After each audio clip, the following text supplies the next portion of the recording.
नमस्कार दोस्तों। आईबीएस यानी पेट की समस्या, पेट की बीमारी। आईबीएस यानी इरिटेबल बाउल सिंड्रोम, यानी पेट में हल्का सा दर्द होते रहना, मीठा मीठा दर्द होना, कब्ज या दस्त होना। यह एक आम समस्या है और इसे ठीक करना है। बहुत सारे लोगों को 10-10 साल, 15-15 साल इस तरह की समस्या से झेलते रहते हैं, जिससे उनका कामकाज बहुत बुरी तरीके से प्रभावित होता है और बहुत सारी असुविधाएं होती हैं इन समस्याओं के कारण में। तो आईबीएस की समस्या को ठीक करने के लिए, परमानेंट ठीक करने के लिए हम लोग सिर्फ 3 आसन करेंगे। 3 आसन को कैसे करेंगे? धीरे धीरे प्रयास करेंगे। प्रयास करके इसका टाइमिंग बढ़ाना है, यानी रोज 5-5-5 मिनट करके, शुरुआत में 2-2 मिनट करके, फिर बाद में उसका टाइमिंग बढ़ा लेना होगा। तो इस आईबीएस की समस्या को ठीक करने के लिए कैसे करना है लोगों को? कब्ज यानी दस्त को ठीक करने के लिए सबसे पहले आसन करते हैं हम लोग वज्रासन। वज्रासन में बैठ करके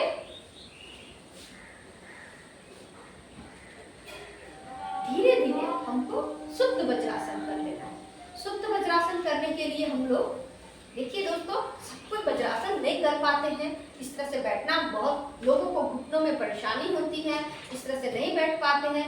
वो लोग क्या करें? तकिया लगा लें, पीलो का सहारा ले लें, पीलो की मदद से या टॉवेल की मदद से बैठ जाएं और धीरे धीरे सुप्त वज्रासन में आएंगे। ऐसे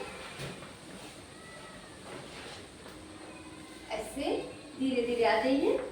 जो लोग आसानी से कर लेते हैं उनके लिए कोई बात नहीं है।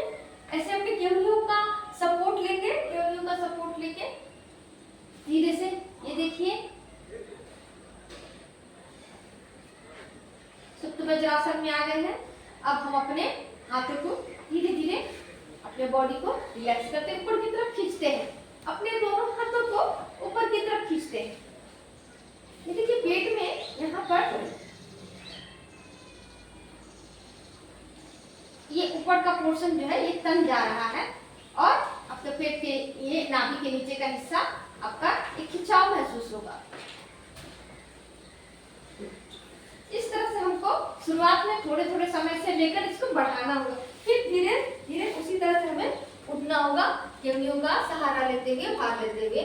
और मैं यहाँ पर पीलो की मदद से कैसे ज्यादा टाइमिंग करना है तो हमको पीलो की मदद से कैसे करेंगे मैं बता रही हूँ। इस तरह से बैक में अगर पीलो पे सपोर्ट दे दे तो और भी अच्छा पोजीशन आएगा। ये देखिए, ये जो खिंचाव है ना हमारा पेट का, ये और भी ज्यादा बढ़ जाता है। यहाँ इस तरह से देखिए, पेट में खिंचाव बढ़ जा रहा है।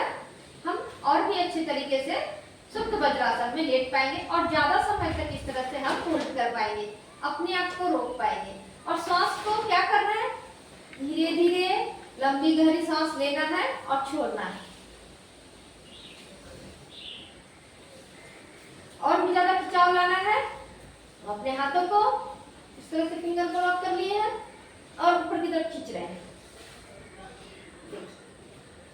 इस तरह से हमें 5 मिनट तक इस अवस्था में, सुप्त वज्रासन की अवस्था में लेटना है। इस तरह से 5 मिनट तक।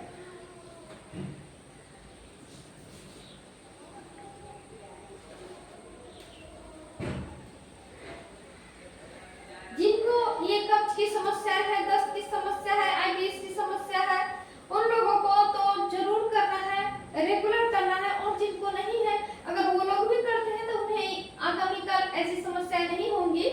सुप्त वज्रासन एक आसनों में मुख्य आसन माना गया है। ये देखिए, धीरे से अपने हाथों को उठाए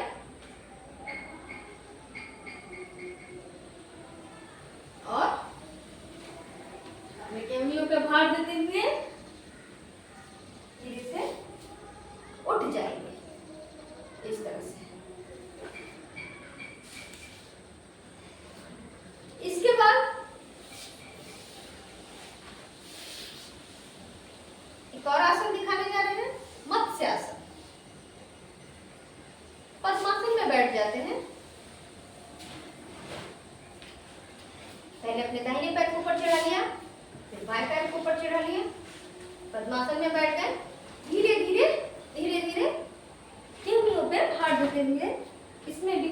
फाड़ देना है और लेट जाना है।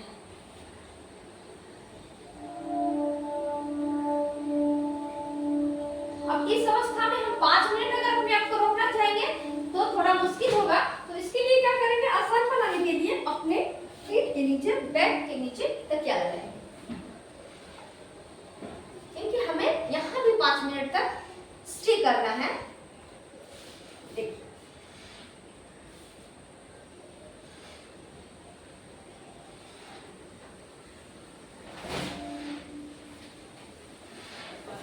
हाथों को खोल दीजिए आराम से। देखिए यहाँ पर क्या हो रहा है, ये नाभि के जो नीचे का पोर्शन है ये खींच रहा है।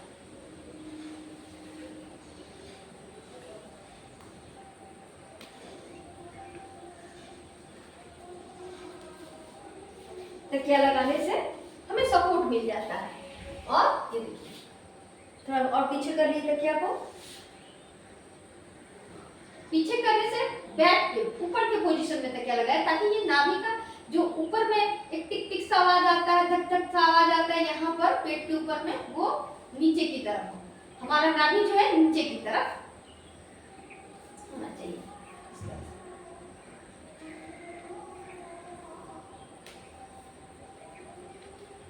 श्वास गहरी लंबी भरे और छोड़ें। इस अवस्था में 5 मिनट अपने आप को रोक कर रखिए। देखिए शुरुआत में दिक्कत आती है तो आने दीजिए, थोड़ा थोड़ा धीरे धीरे अभ्यास करें, करते करते आपको भी होने लगेगा। फिर धीरे को पैरों को आस्ते आस्ते धीरे धीरे खोल दे, धीरे से गिरने पे भार सकेंगे, सपोर्ट लेते हुए उठ जाएंगे। उसके बाद ऐसे तितली आसन करते हैं, उस तरह से दोनों पैरों को आपस में मिला लिया है, ये देखिए मिला लिया है। ऐसे करके धीरे से यहाँ पर हम लोग पीलो में लेटते हैं, ये देखिए पीलो को बैक पीठ पे लगा लेना है और इस तरह से लेट जाना है। हाथों को इस तरह फिंगर को लॉक करके पीछे की तरफ खींचे, और हो सके तो जितना पैर को आप अपना ऊपर खींच सकते हैं, अपने पैरों को ऊपर की तरफ खींच के रखें इस तरह से।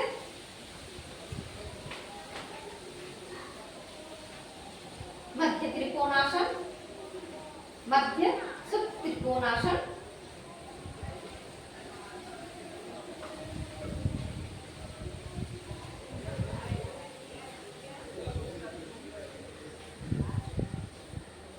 जिनको प्रॉब्लम है उनको महसूस होगा यहाँ एक खिंचाव आ रहा है, उस खिंचाव को महसूस करें और धीरे धीरे जो आपकी कब्ज और दस्त जो बनती है उनकी समस्याओं धीरे धीरे ठीक होना शुरू होंगी।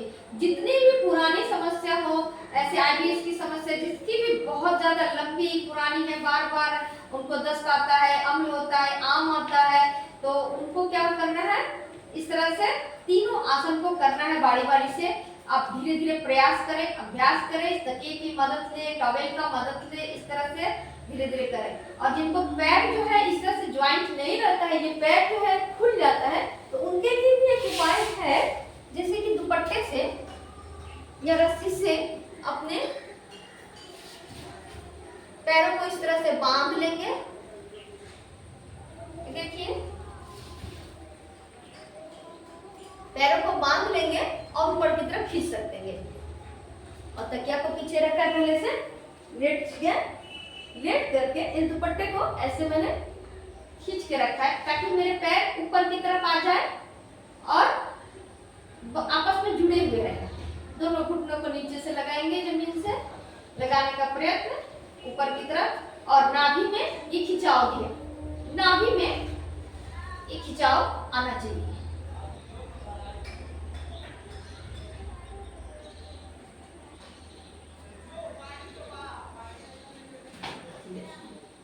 इस तरह से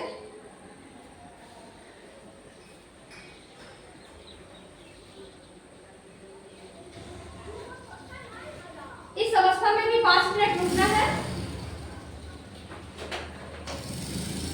अब धीरे से पैरों को खोल लेंगे, धीरे धीरे पैरों को खोल लेंगे, योनियों का सहारा लेकर धीरे से उठकर बैठ जाइए। तो ये 3 आसन मैंने बताया, ये तीनों आसन का अभ्यास आप धीरे धीरे करके एक एक करके प्रैक्टिस करें और करें। कब्ज की समस्या, दस्त की समस्या जितनी भी पुरानी हो, गहरी से गहरी हो, लंबी से लंबी हो, आपका ठीक होना शुरू हो जाएंगी। और नमस्कार दोस्तों, वीडियो को वॉच करने के लिए। वीडियो पसंद आए तो लाइक करें, कमेंट करें और सब्सक्राइब करें, अपने दोस्तों में शेयर करें और जिनको ये समस्याएं हैं उनको जरूर से जरूर शेयर करें ताकि उनको भी ये फायदा मिले। थैंक यू दोस्तों।